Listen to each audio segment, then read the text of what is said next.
Interview et changes, action. Yo les potes, tout le monde, c'est Inox13, j'espère que vous allez bien. Aujourd'hui on se retrouve pour une nouvelle vidéo. Comme toutes les 2 semaines à peu près, je reçois un invité pour une interview. Et aujourd'hui j'ai un invité d'honneur. Dans cette vidéo je serai avec monsieur Etienne Gis, qui est un mathématicien. Aussi il fait pas mal d'autres choses. Il est directeur de recherche au CNRS, qui est le Centre National de Recherche Scientifique. Il est aussi membre de l'Académie des Sciences, il a écrit plusieurs livres, etc. On reviendra sur un peu tous ces sujets dans cette vidéo. Enfin d'ailleurs peut-être plutôt dans ces vidéos, parce qu'en fait elle sera divisée en 2 parties. Parce que l'interview en fait elle faisait plus d'1 heure. Et donc dans cette vidéo nous découvrirons sa vie, son métier de mathématicien, pourquoi il a eu envie de travailler là-dedans, etc. En tout cas, si cette vidéo te plaît, n'hésite pas à mettre le petit pouce bleu, abonnez-vous, partagez, commentez, faites ce que vous voulez. Et moi, je vous dis, let's go! Donc déjà, pouvez-vous vous présenter? Bonjour Gaël, moi je suis mathématicien, je m'appelle Etienne Gis. Comme vous venez de le dire, vous êtes l'un des plus grands mathématiciens français. Vous faites aussi plein d'autres choses. Vous êtes membre du conseil scientifique, directeur de recherche au CNRS. Vous êtes secrétaire perpétuel à l'Académie des Sciences. Donc oui, comme je vous l'avais dit, on va revenir sur tous ces différents sujets dans cette interview. Avec plaisir. Donc, on va commencer par les mathématiques. Donc finalement, c'est quoi un mathématicien? Alors c'est une excellente question parce que il y a beaucoup de sortes de mathématiciens et souvent les mathématiciens sont un peu, on va dire comme ça, ils se la pètent un peu et ils refusent un peu les autres. Alors, je vais vous donner quelques exemples. Un prof de maths, le prof de maths qui enseigne au collège par exemple, est-ce que c'est un mathématicien? Moi je trouve que oui, il faut le considérer comme un mathématicien, il enseigne les mathématiques. Ou bien beaucoup d'ingénieurs, il y a beaucoup d'ingénieurs qui travaillent dans l'industrie et puis qui font leur quotidien, c'est de faire des maths pour faire tourner des machines, pour inventer des nouveaux concepts. C'est des mathématiciens. Et puis il y a des mathématiciens qui sont des enseignants à l'université. Et puis il y a des gens comme moi qui sont des chercheurs en mathématiques. Vous avez parlé tout à l'heure du CNRS, le centre, je dis une bêtise, le Centre national pour la recherche scientifique. Donc, il y a en France environ 500 personnes comme moi qui sont des chercheurs en mathématiques dont la seule mission est de chercher de nouvelles mathématiques. Donc maintenant, quand on me dit qu'est-ce que c'est qu'un mathématicien, ça dépend de la définition qu'on donne. Quelquefois, il y a des gens qui considèrent que c'est seulement les chercheurs en mathématiques. Et puis, moi, j'aime bien dire qu'après tout, le professeur des écoles ou l'instituteur qui enseigne au CP les petites additions ou les petites multiplications, eh ben, c'est aussi un mathématicien. Voilà. Y a-t-il une définition précise des mathématiques? Non, il n'y a pas de définition précise des mathématiques. Mais je vais en donner une, si je vais tenter, hein, parce que c'est un peu compliqué. Ce que moi j'aime bien dans les mathématiques et qui, à mon avis, est un peu la définition, c'est qu'on cherche dans les choses qu'on voit autour de nous, les choses qu'on expérimente tous les jours, on cherche des règles ou des règles de fonctionnement qui permettent de s'appliquer un peu partout. Je vais donner un exemple très simple. Si on prend les nombres, par exemple, je sais pas moi, le nombre 3 ou le nombre 4 ou 5, quand on y pense, 3, qu'est-ce que c'est? C'est pas 3 oranges, c'est pas 3 pommes, c'est pas 3 tables, c'est pas 3 hommes, c'est pas 3 femmes, c'est 3. C'est un concept qui sert dans plein de situations différentes. Si j'ai bien compris, en japonais, par exemple, on n'emploie pas les mêmes nombres pour les objets inanimés et pour les choses vivantes. Mais la force des mathématiques, c'est précisément d'inventer des choses qui servent partout. Moi, j'aime bien l'exemple des tables de multiplication, par exemple. On embête les élèves à l'école primaire et aussi au collège avec les tables de multiplication. Mais à quoi ça sert? À quoi ça sert? À quoi ça sert? Eh bien, ce qui est dingue, c'est que ça sert à plein de choses différentes. Pendant toute la vie, on va utiliser des tables de multiplication dans des situations différentes. Alors maintenant, ce que j'aime bien comme définition des mathématiques, il y a un très grand mathématicien que j'aime beaucoup, qui s'appelle Henri Poincaré. Il disait toujours, il y a 100 ans, il disait toujours, faire des mathématiques, c'est donner le même nom à des choses différentes. Ça veut dire quoi? Ça veut dire que c'est des concepts, des idées qu'on peut utiliser dans de nombreuses situations différentes. C'est ça que j'aime bien en maths. Hein, c'est un peu comme une boîte à outils. Hein, si vous me demandez à quoi ça sert un tournevis, eh ben, heureusement que le tournevis il existe parce que je peux m'en servir dans des milliers de situations différentes. Et ben, c'est pareil pour les maths. Les maths, c'est des outils qui servent à penser et à comprendre. Faire des maths, c'est comprendre. C'est une belle phrase, non? Faire des maths, c'est comprendre. Avez-vous un domaine de prédilection dans les mathématiques? Oui, oui. Les maths, c'est bien sûr immense comme domaine. Et puis chaque mathématicien a ses petites préférences. Il y en a qui sont très, très, très spécialisés. J'ai des collègues mathématiciens qui travaillent sur des choses tellement précises pendant toute leur vie. Et c'est tellement précis qu'ils peuvent partager leur travail qu'avec quelques-uns sur la planète. Hein, ils peuvent en parler avec 5 ou 6 personnes peut-être. Et puis il y en a qui ont un peu une largeur un peu différente, plus large. Alors moi, j'ai toujours eu le sentiment, moi j'aime bien toutes les maths. Je préfère la géométrie. Hein, je suis plus attiré par la géométrie. Alors évidemment, si on s'intéresse à plus de choses, eh ben, on est obligé de faire moins profondément. Hein. Les gens qui travaillent sur des choses précises pendant toute leur vie, ben, moi j'ai toujours un peu tendance à penser que c'est un peu comme ceux qui vont explorer une forêt vierge ou une forêt que personne n'a jamais explorée. Ils arrivent avec une machette, ils rentrent dans la forêt, ils doivent creuser un nouveau chemin. C'est un travail solitaire qui se fait tout au long de leur vie. Ils vont faire un chemin très, très, très, très étroit pour aller découvrir de nouveaux territoires. Ça, c'est un grand plaisir, mais c'est difficile. Et puis, de temps en temps, le chemin, il tombe sur des rochers. Et puis, c'est fatigant. Et puis, il faut faire le tour du rocher, tout ça. C'est compliqué. Maintenant, moi, je ne suis pas de ce style. Moi, j'aime bien me promener dans la forêt, dans des chemins qui souvent ont été déjà préparés par d'autres mathématiciens. Et je regarde sur le bord de la route et je retrouve des jolies petites fleurs ou des choses comme ça. Donc moi, j'aime pas me faire mal. J'aime bien les maths quand elles me font du plaisir. Et si jamais je rencontre une difficulté, j'ai un peu honte de le dire, mais je suis un peu flemmard. Et si je rencontre une difficulté, eh ben, je fais autre chose. Je fais demi-tour et je vais chercher une autre petite fleur. Voilà. Ce qui m'intéresse, c'est la géométrie. Et donc, comme vous venez de le dire, c'est votre plaisir. Mais donc, vous considérez ça plutôt comme un plaisir ou plutôt comme un travail? Ah, moi, plaisir, plaisir, plaisir, plaisir, il n'y a que ça qui m'intéresse. Hein. Moi, je fais des maths depuis toujours comme un plaisir. C'est ça qui me fait fonctionner. Moi, je fonctionne exclusivement par le plaisir.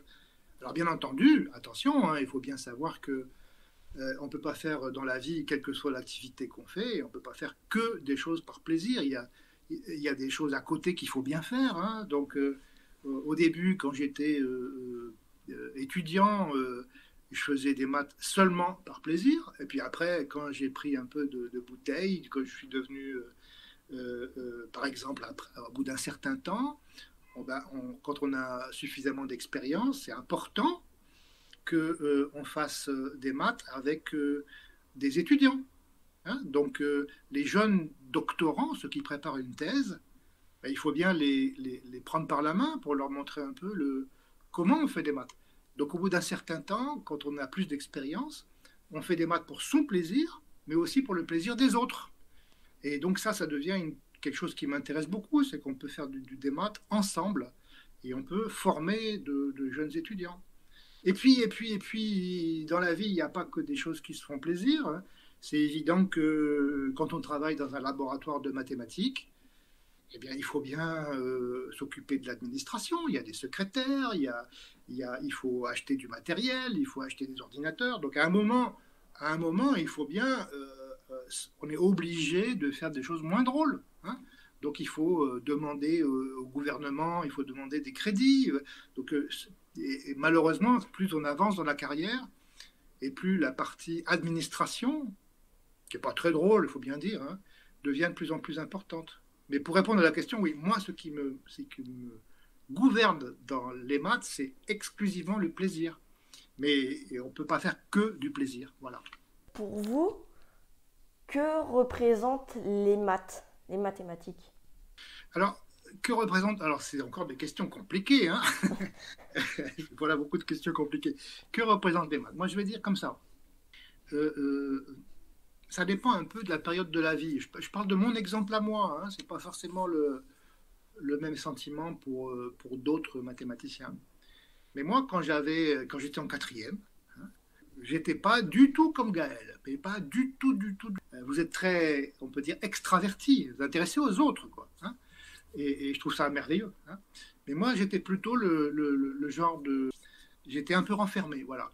Et pour moi, les maths, à cette époque, hein, c'était un peu comme un terrain privé. C'était un peu ma vie privée. Je faisais mes petites... mon petit bonheur personnel. Hein, donc, malheureusement, c'est pas une bonne idée de faire ça quand on a 13 ou 14 ans. Et heureusement, j'ai vite compris que les maths sont d'autant plus intéressantes et d'autant plus source de plaisir qu'on les partage avec d'autres personnes. Alors, ça s'est passé progressivement. Hein, au lycée, comme j'étais bon en maths, ben, j'ai vite compris que c'est encore plus agréable, encore plus passionnant si on les partage avec les copains. Hein. Souvent, je ne sais pas s'il faudra le dire dans la radio, mais j'ai eu l'occasion, je trichais. Hein, donc, pendant les devoirs surveillés en classe, je passais aux copains la solution des DS, quoi. Alors ça, c'était au lycée. Puis après, quand je suis devenu plus âgé et que j'ai commencé à partager avec d'autres mathématiciens, ben, j'ai vite compris qu'il y avait d'autres mathématiciens qui étaient beaucoup, beaucoup, beaucoup plus forts que moi.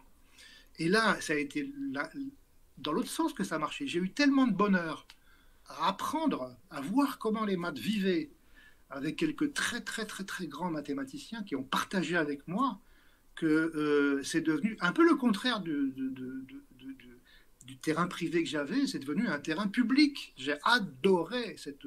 Y a-t-il eu ou il y a des personnes qui vous ont inspiré ou qui vous inspirent d'ailleurs? Énormément. Alors, il y a énormément de gens qui m'ont inspiré et qui m'inspirent.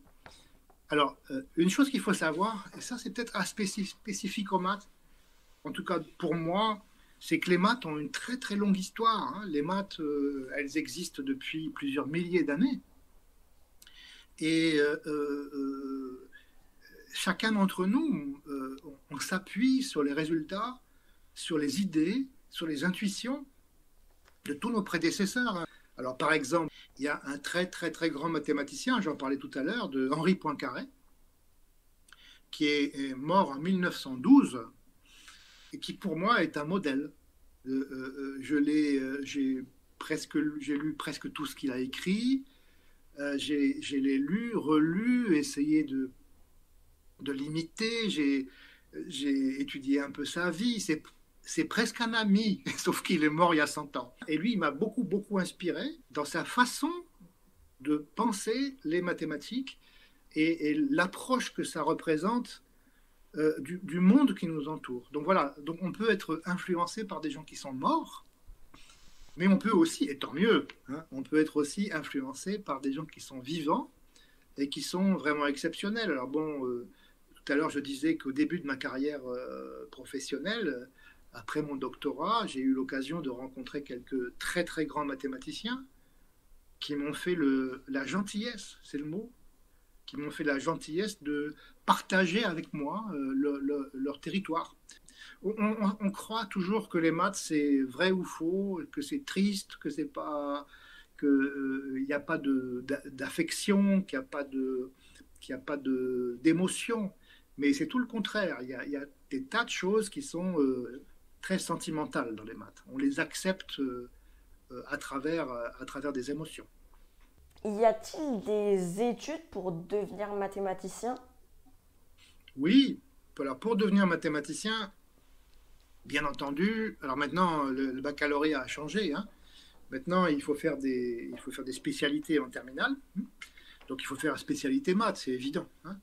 De mon époque, il y avait plusieurs sortes de baccalauréat. Il y avait le baccalauréat littéraire, et puis le baccalauréat de SVT, et puis il y avait le baccalauréat sur maths physique. Donc moi, j'ai fait cette option-là, premièrement. Ensuite, il n'y a pas une option obligatoire, mais très souvent, pas obligé, hein, très souvent, si on veut être mathématicien, eh ben, il faut commencer par faire des classes préparatoires en maths sup et maths spé. Moi, j'ai fait maths sup, maths spé au lycée à Lille, parce que je suis né à Lille. Alors, ce sont 2 années qui sont... souvent, les gens ont un souvenir douloureux, parce que c'est des années où on travaille beaucoup. On travaille énormément. Et pour beaucoup de gens, ils font maths sup, maths spé parce qu'ils veulent devenir ingénieurs. Par exemple, ils veulent être à l'école polytechnique ou à l'école centrale ou des choses comme ça. Ils travaillent beaucoup. Moi, j'ai un souvenir un peu mitigé parce que, oui, on travaille beaucoup, oui. Mais quel bonheur, hein. C'est-à-dire qu'il faut aussi savoir que on n'a rien sans rien, et quelquefois il faut travailler dur pour réussir. Donc ces 2 années pour moi, ça a été 2 années de travail intensif, mais pleine de bonheur. Je découvrais un monde que je connaissais pas. C'était vraiment de la découverte fabuleuse, quoi. Donc maths sup, maths spé, et puis après on peut passer des concours. Moi j'ai passé des concours de l'école normale supérieure, et puis après on peut devenir chercheur, comme ça a été mon cas. Et puis surtout après, on a l'occasion, et ça c'est aussi un des aspects géniaux de la carrière, c'est que les chercheurs en maths voyagent beaucoup, hein. Donc moi, j'ai eu l'occasion de partir plusieurs années au Brésil pour faire des maths au Brésil. Après, je suis parti aux États-Unis. Après, j'étais au Mexique. Voilà, toutes ces occasions de rencontrer des gens différents, des influences différentes. Vos parents travaillaient-ils déjà dans ce domaine? Ah, pas du tout, pas du tout. Mes parents, ma mère était, comme on dit, femme au foyer, hein, elle s'occupait des enfants. Et puis mon père était un imprimeur. Donc non, je n'avais absolument rien de scientifique dans ma famille. Mes frères et sœurs ne sont pas scientifiques, et non, rien du tout. Non, non, aucune influence génétique. Pourquoi avez-vous choisi de travailler dans les mathématiques et pas par exemple dans la physique? Ouais. Bon, ça, pourquoi je suis mathématicien et pas physicien? À vrai dire, j'aime beaucoup la physique aussi. Et quand j'étais au lycée, ou même en quatrième d'ailleurs, hein, quand j'étais au collège, c'est à peu près en quatrième que j'ai commencé à comprendre que j'aimais bien, non pas les maths, mais j'aimais bien les sciences. C'est ça que j'aimais bien, les sciences. Si on m'avait demandé quand j'étais en quatrième, qu'est-ce que tu aimes bien, j'aurais dit les sciences, j'aurais pas dit les maths. Et puis, peu à peu, disons au lycée, j'ai compris que j'étais plus intéressé par les maths et la physique que par la biologie, par exemple. Et puis quand je suis arrivé en maths sup, maths spé, là on faisait on allait au laboratoire de physique, on faisait des TP, etc. Et j'ai vite compris que mes mains là, sont totalement incapables de faire quoi que ce soit comme expérience. Et je me suis rendu compte que j'étais pas bon en physique, en fait. Une question un petit peu plus subtile, vos recherches s'appliquent-elles aux sciences de façon plus concrète? Par exemple, les nanoparticules ou des nouveaux matériaux, des Bon, choses dans ce genre. ça c'est une excellente question. Il y a beaucoup de sortes de mathématiciens. En gros, on disait dans le temps, on dit plus trop aujourd'hui, mais on disait dans le temps qu'il y a des mathématiciens qui sont des mathématiciens appliqués et des mathématiciens qui sont des mathématiciens purs. Alors ceux qui sont appliqués, ils essayent de résoudre des problèmes mathématiques qui sont directement liés à des questions concrètes et qu'on peut utiliser dès le lendemain. Par exemple, en ce moment, on entend souvent parler de mathématiciens qui essayent de comprendre comment une épidémie se répand dans un pays. Hein. Donc, il y a beaucoup d'épidémiologistes qui sont en fait des mathématiciens, mais ceux-là sont très, très appliqués. Ils travaillent directement sur une question concrète et ils espèrent bien la résoudre, l'utiliser leur connaissance demain pour résoudre un problème qui nous concerne tous. Et puis, il y a des mathématiciens, de l'autre côté, des mathématiciens purs, comme moi, hein, qui ne sont pas motivés directement par une application. C'est pas ça qui les intéresse directement. Eux, ce qui les intéresse, c'est de développer des choses plus abstraites, qui ne sont pas reliées à un problème qu'on va résoudre demain. Mais si on regarde un peu l'histoire de la science, l'histoire des mathématiques ou de la physique, on se rend compte que très souvent, des choses qui avaient été inventées pour des raisons extrêmement pures et abstraites, sans lien avec le concret, ont servi plus tard dans la pratique. Mais par exemple, moi, je fais des choses, je vais dire entre guillemets, qui ne servent à rien, mais ça ne veut pas dire que je trouve que je refuse les applications. Les applications, elles vont arriver un jour ou l'autre, peut-être dans 100 ans, peut-être dans 1000 ans, peut-être jamais. Hein. Donc, pour répondre à la question, ce que je fais n'a pas d'application directe en physique. D'accord. Et donc, maintenant, une question qui sort un peu de cet univers, plus ou moins. Savez-vous pourquoi, c'est une question qui m'intéresse vraiment, savez-vous pourquoi des personnes comprennent très facilement les mathématiques, d'autres moins bien et d'autres pas du tout? C'est une question qui m'intéresse aussi et je ne suis pas sûr que je connais la réponse et je ne suis pas sûr que quelqu'un connaît la réponse. Moi, j'ai du mal, enfin, c'est un mélange il y a deux réponses contradictoires, hein, et en fait, la réponse correcte est probablement entre les deux. Première réponse contradictoire, ça consisterait à dire, bah oui, il y a des gens qui ont un cerveau à la naissance qui est plus adapté pour faire des mathématiques, peut-être. Hein. Les bébés peuvent avoir dans leur cerveau une capacité plus adaptée aux maths que d'autres. Puis la deuxième réponse, c'est l'expérience la vie qu'on a menée, les profs qu'on a rencontrés, la manière dont les concepts ont été acquis au cours de l'enfance, au cours de l'adolescence. Il n'y a pas deux êtres humains qui ont la même trajectoire dans la vie, il n'y a pas deux êtres humains qui ont les mêmes profs, les mêmes rapports personnels avec les profs, par exemple, ou les parents. Et donc il y a un mélange de biologique, on peut dire. Certains probablement sont plus adaptés pour faire des maths parce que leur cerveau est mieux fait et plus adapté pour ça. Et puis de culture, c'est-à-dire de la manière dont la trajectoire qu'on a suivie dans la vie, quoi, hein. Et bon, et je pense que entre ces deux solutions qui n'ont rien à voir et qui sont en contradiction, je pense que la réalité est probablement au milieu, hein. Il y a probablement des solutions des deux côtés un peu. Hein.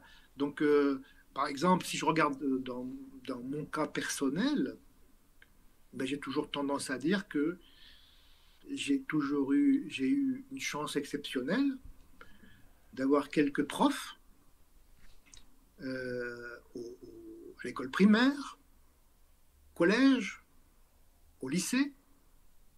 C'est pas beaucoup, hein, 3 ou 4 profs. Hein. 3 ou 4 profs. Je ne sais pas, dans toute notre vie, on a combien de profs? Depuis le CP jusque la terminale, on en a une quinzaine, je ne sais pas. Hein, et tout, j'ai pas eu que des profs exceptionnels, mais j'ai eu 3 ou 4 profs qui m'ont beaucoup marqué, qui m'ont transmis un intérêt, un intérêt, une connaissance des maths et j'ai eu beaucoup de chance. C'est une chance. Je ne sais pas si mon cerveau est plus adapté que les autres, mais je sais que j'ai eu la chance de rencontrer à certains moments des gens qui m'ont transmis un amour. Mais ce n'est pas que des profs. Hein.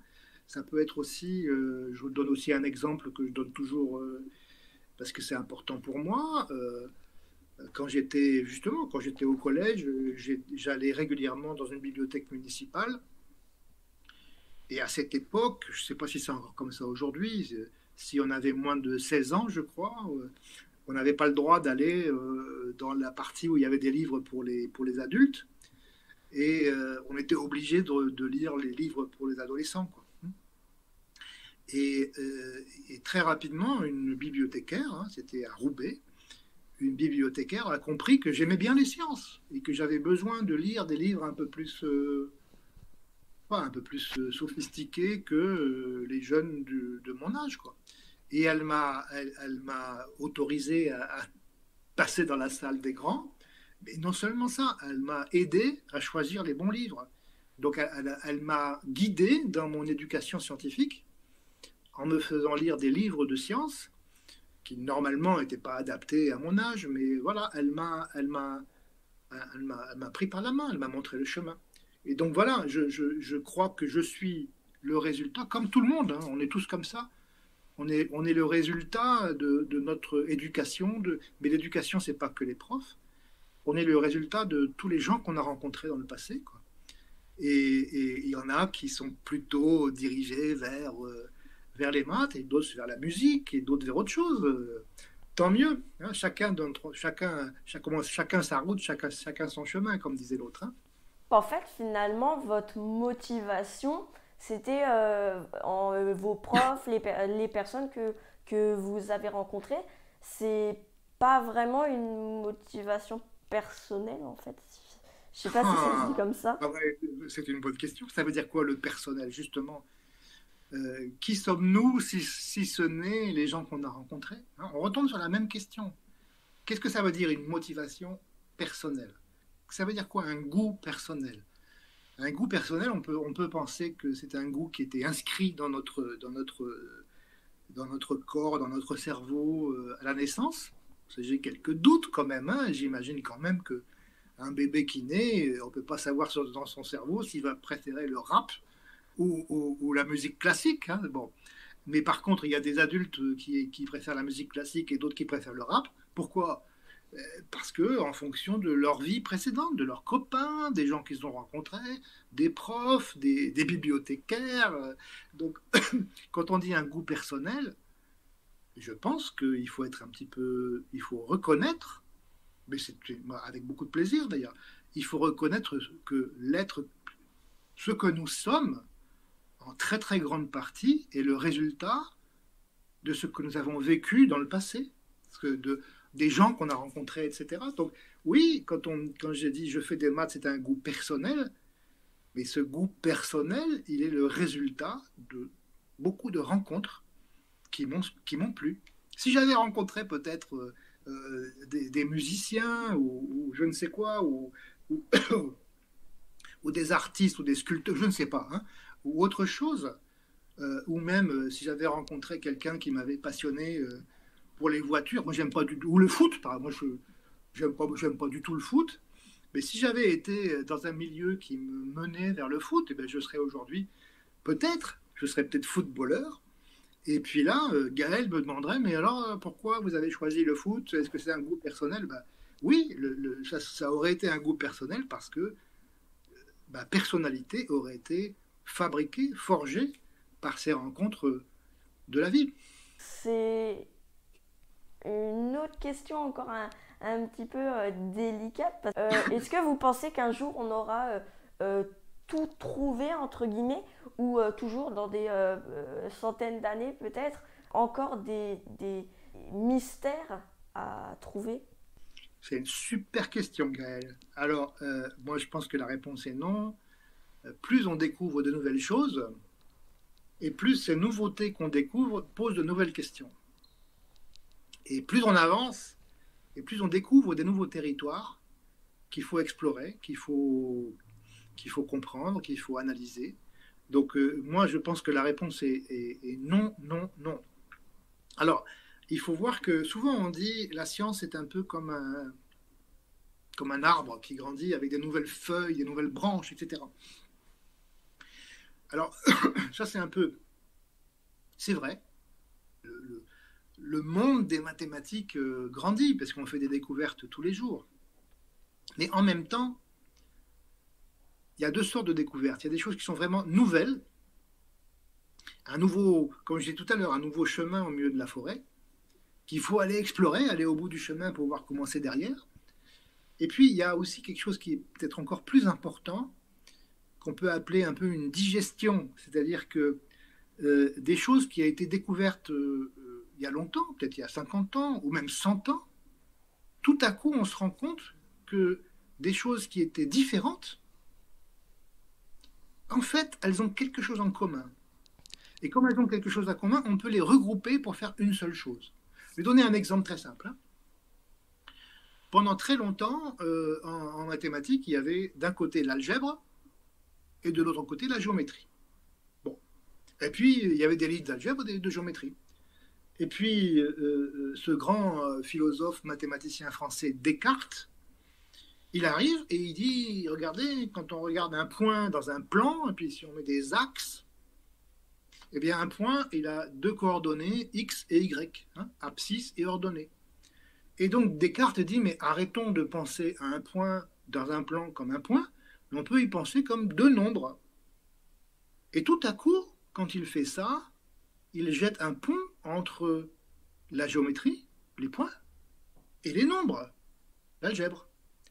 Et donc, on se rend compte tout à coup que, par exemple, une droite, qu'on trace une droite dans un plan, ça a une équation. Et l'équation, comme on l'apprend en principe en quatrième, c'est déjà appris en quatrième ça, une équation, c'est par exemple y égale ax plus b.